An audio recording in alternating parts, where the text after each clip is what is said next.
నమస్తే అండి. అందరికీ రాఖీ పౌర్ణిమ శుభాకాంక్షలు. ఈ రాఖీ పౌర్ణిమ అన్నా చెల్లెలు లేదా అక్క తమ్ముడి మధ్య ఉన్న సంబంధాన్ని పెంపొందించడానికి ఒక ప్రతీక అండి.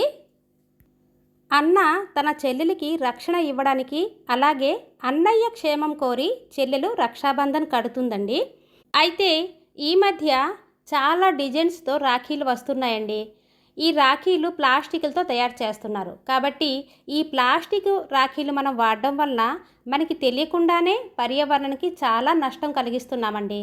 రాఖీ అంటే పసుపు రంగు కానీ ఎరుపు రంగు కానీ దారంతో లేదా ఊలుతో తయారు చేసి దానికి కుంకుమ బొట్టు పెట్టి దేవుని ముందు ఉంచి తన అన్నకు లేదా తమ్ముడికి మంచి జరగాలని కోరుతూ కట్టాలండి. రాఖీ కట్టేటప్పుడు ఇత్తడి పళ్ళెం కానీ రాగి పళ్ళెం కానీ లేదా వెండి పళ్ళెం కానీ మీ దగ్గర ఏ పళ్ళెం ఉంటే ఆ పళ్ళెంలో ఒక దీపం వెలిగించి ఆ దీపాన్ని అన్నయ్యకు చూపించి కుంకుమ బొట్టు పెట్టి అన్నయ్య చేతికి అక్షింతలు ఇచ్చి అప్పుడు రాఖీ కట్టాలండి. రాఖీ కట్టిన తర్వాత స్వీట్ తినిపించాలి. తరువాత అన్నయ్య ఆశీర్వాదం తీసుకోవాలి. అన్నదమ్ములు సరదాగా ఇచ్చిన బహుమతిని మనం ఆనందంగా తీసుకోవాలి. ఇప్పుడు రాఖీని ఎలా తయారు చేయాలో చూపిస్తాను. మీకు నచ్చినట్లయితే మీరు కూడా ఇలానే తయారు చేసి పర్యావరణాన్ని కాపాడండి.